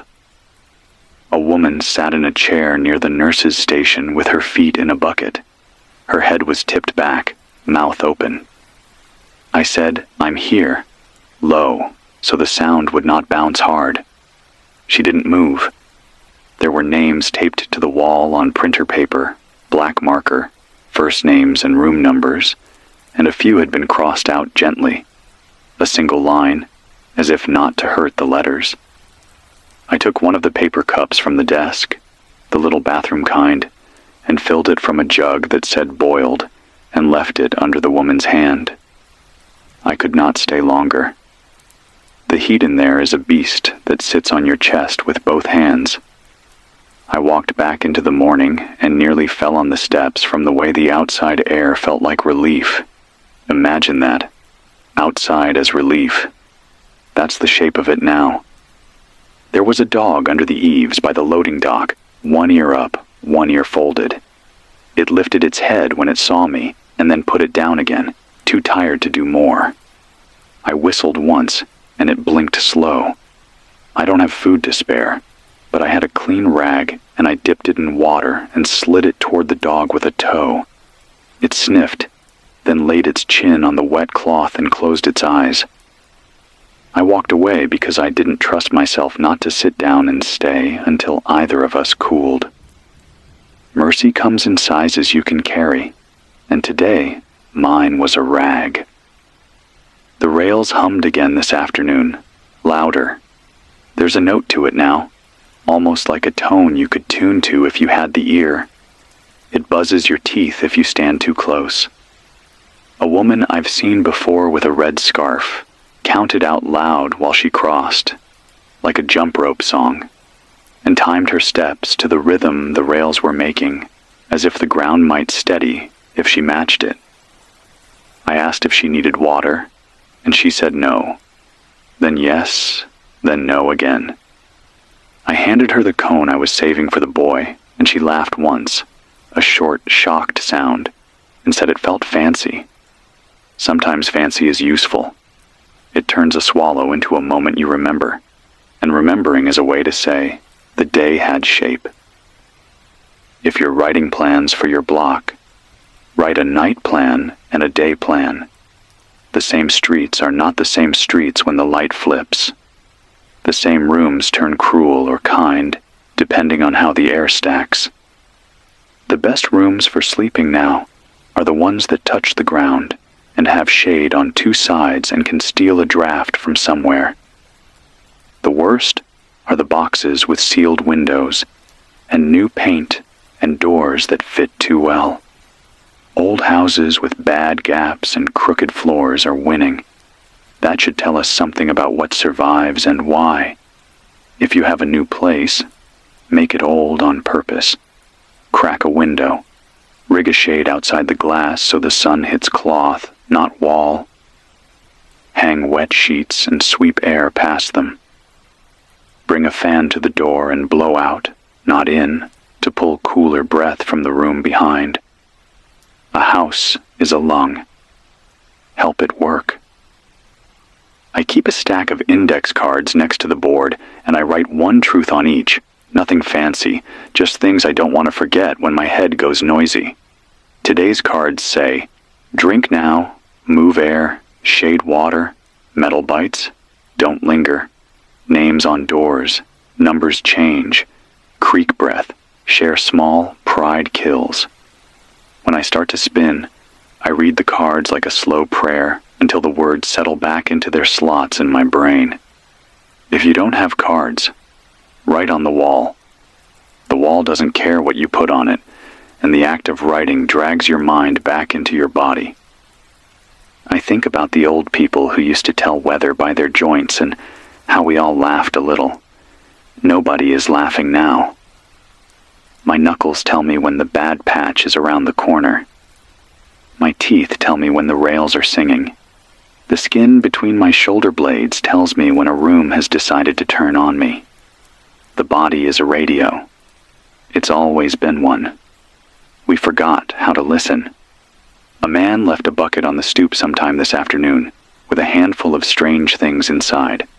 A door hinge, a child's plastic magnifying glass, a spool of copper wire, a bolt with no nut, and a note that said, "Trade?" I took the wire, left 2 screws, and wrote, "Yes." I don't know who he is yet, but I know there is another person within 3 blocks who has a mind full of half-built machines and a need for the bit I had to offer. This is a long way of saying, leave a bucket. Put odds in it. Let the street talk in the language of parts. I am stubborn, and I am tired. Both can keep you alive, and both can get you killed. I try to use stubborn on things that don't bend and rest, when tired tells me the next mistake waits 1 step ahead. If you feel the edge of a mistake like a cliff in the fog, sit down, drink. Count to a number bigger than you want to. Then decide. Decisions made in a room that is 10 degrees too hot are bad half the time. Lower the number if you can, and then make the call. I will run this window a little longer, then shut down and pull the duct and check the tape and give the generator a rest. If it cools kindly, I'll be back when the light goes copper, and the shadows stretch long enough to walk in them like hallways. If it sulks, I'll coax it. If it refuses, I'll stand in the doorway and talk to the street until my throat is sand, and then I'll try again, because talking is the last job I remember having, and jobs give days bones. If you are holding on by your fingertips, that counts as holding on. If you are angry at everything that used to be easy, that's a healthy sign. If you are making little lists and bad drawings and crooked arrows on curbs, you are doing the work. My name is Nathan Crow. This is 94.7 FM out of Jackson, a stubborn signal with a hungry engine and a man who talks too long because silence makes his hand shake. If you pass a door with a note that says "back soon," believe it. If you pass a water jar in the shade, leave it be unless your throat is afire. If your throat is afire, drink, and leave a chalk mark to say you did, so the next person knows the jar did its job. We can be good at this in small ways. Small is what we have. Small is enough today. The light this morning is sharper, almost white, bouncing off every surface like it's trying to blind you before the heat has even settled in. I stepped outside with the bucket for the windmill, and the air hit me like a wall. Not the kind you crash into, but the kind that slows you, presses against your skin, makes every movement feel like work. The sky's got that thin haze again, the one that turns the sun into a pale coin you can look at without squinting. It doesn't mean it's cooler. It just means the heat hides behind something now. The walk to the windmill was quiet. Too quiet. No one on the porches. No chalk marks on the curbs from the night before. Even the dogs that usually bark from behind fences stayed low and silent. When I turned the corner, Mr. Gerald was already outside, leaning against the pump. He didn't wave, just nodded once, and stepped aside. I could see the bucket he'd filled for himself, shaded under a piece of plywood. "She's slower today," he said. "Feels like she's pulling through mud." He didn't mean the handle. He meant the earth. I worked the pump slow, listening to the groan in the metal, the sucking pull below, the splash of water into the bucket. It came up darker than yesterday, with a smell that was more iron than dirt. I ran it through the charcoal stack twice before bringing it back. On the way, I passed the intersection by the church with the blue doors, yesterday's hot patch. It had moved. The air there was cooler now, but across the street, near the laundromat, I could see the shimmer again, slow and mean. Curtis was right. These things shift like they're alive, and they don't go far. I marked the new edge with chalk, a thick arrow pointing away from it. Whether anyone follows it or not, I can't say. Back in the studio, I topped off the jar under the desk and wet the cloth I keep over it. The generator started clean, but I could feel the heat in the pull cord before it even fired. I've been running the duct and wire setup for 3 days now, and it's holding. The exhaust curls away from the wall, and the extra airflow keeps the casing from turning into a skillet. I've got 2.5 gallons of fuel left. At this pace, maybe 5 days if nothing else eats it. Last night, the battery radio picked up a voice on 92.4, faint and breaking. A woman reading names. No places, no numbers, just names, each followed by a long pause. I wrote them down anyway. Some were plain: John, Maria, James. Some I've never heard before. She stopped after 13. Then the static took her. I don't know if those names were for the living or the dead. The smell in the city has changed again. It's sharper, sour in a way that stings your nose. I caught it strongest near the old grocery on State Street. The windows there are gone, and the heat moves through it like it owns the place. Inside, shelves are stripped to bare metal. I stepped in for shade and felt my stomach tighten. The air didn't move at all. I left after 10 steps. That place will be a bad pocket by tonight. I keep thinking about the station wagon I found 2 days ago with the foil-lined floor. I went back this morning, early, to see if anyone had returned. The doors were still open, the chair still bolted to the center. But now there was a bottle on the seat, half full of cloudy water, beads of condensation sliding down it. That means someone's still coming back. Or at least they were, recently. I didn't touch it. Some things aren't yours to take, even now. Curtis hasn't left another note. His silence feels heavier than the heat. The last time I saw him, his face was drawn, eyes glassy, skin flushed deeper at the elbows. I keep telling myself he's just laying low, riding out the worst of it. But I've seen enough of the late stages to know the truth might be harder than that. I swept the band again before starting this broadcast. Static everywhere. A short burst of a man counting in French, then gone. A hum on 89.9 that might have been machinery or might have been nothing. The longer I listen, the more I think some of these voices aren't meant for us. They're sending signals to each other, station to station, crossing the gaps we can't. I'm trying to ration my own energy the same way I ration the fuel. Shade in the hottest hours, short bursts of movement when the air's at its lightest. I keep a wet cloth around my neck and another folded in my pocket for my face. Sometimes I soak the cloth in water and wrap it around my wrist just to feel the relief in the pulse there.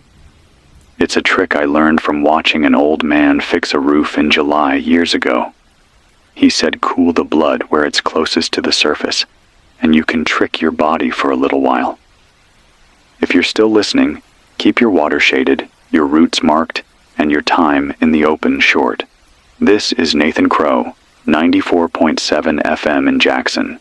Still here, still breathing, still talking. If the generator holds and the fuel stretches, I'll be back before the sun dips. If not, follow the chalk. It's the closest thing to a map we've got left. The afternoon light feels wrong today. It's not just bright, it's sharp, the kind that seems to cut into everything it touches. The street outside looks bleached, like the color's been scraped out of it. Even the bricks have lost that deep red and turned to something duller, almost pink in the glare. The air carries a fine, dry dust that clings to your tongue and gums. I can taste it every time I swallow. I made the walk to the windmill earlier than usual, thinking maybe the heat wouldn't have built up yet, but it was already there, waiting. Mr. Gerald wasn't outside this time. The pump's handle felt stiff, and the water that came up was the darkest yet. I ran it through the charcoal stack 3 times, and still the smell of iron clung to it. I set most of it aside for boiling later, but I drank 1 cup warm, straight from the last filter cloth. My mouth felt less like sandpaper for about half an hour before it started again. On the way back, I cut down by the old post office, thinking to shave off some time. Bad call. The whole stretch between the loading dock and the main doors was one thick, hot pocket. It sat low, heavy, pressing from the waist up like being chest-deep in steam. I pulled the wet cloth from my neck and held it to my mouth, breathing through it until I was clear. That spot is new. It wasn't here yesterday. I marked it with chalk on both ends, a big X, so anyone who comes through can make the choice before stepping in.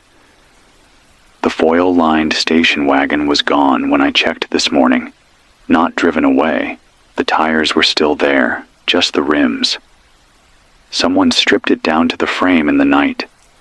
The plastic chair, the foil, even the bolts from the floor gone. All that's left is a shell. I don't know whether to think they moved on or if someone else took it apart for scrap. Either way, it's another piece of the city that's changed shape overnight. Still no Curtis. His absence is louder now. I went by his building on the edge of the old market district. The front door was open. Inside smelled like heat and metal. I didn't go past the lobby. I told myself it was because I didn't have water to spare for the trip, but the truth is, I didn't want to see. Not yet. Fuel's down to just over 2 gallons now. I've started making a schedule for the broadcasts. Early morning, late evening. No midday runs. That means longer gaps between updates, but it's the only way to make it stretch. I've got 1 more siphon run in me, maybe 2, before the risk outweighs the gain. I don't like playing that kind of math with my life, but there it is. The battery radio picked up something strange last night. Not a voice, not music, more like a pulse. Steady, 5 beats, then a pause, then again. It went on for maybe 2 minutes before fading. I wrote the timing down. Could be nothing. Could be a signal. Could be my head filling in patterns where there aren't any. Walking back from the windmill, I saw a set of chalk marks I didn't make. 2 arrows pointing toward the creek. Someone else has been using it. That's good news if they're marking safe routes. Bad if it draws more people into the same space and turns it into another heat trap. Moving water's the best we've got, but it's not magic. You crowd it, you ruin it. The smell in the air's shifted again. Less sweet, more chemical. Reminds me of standing too close to an overheated car engine. I don't know if that means something's burning nearby, or if it's just the way the city smells now that the water lines are mostly empty. I keep the cloths damp, keep my time outside short, and keep talking as long as the generator gives me a voice. This is Nathan Crow, 94.7 FM in Jackson. I'll be back when the light softens and the shadows are long enough to walk inside. If you're listening, drink now. You'll forget later.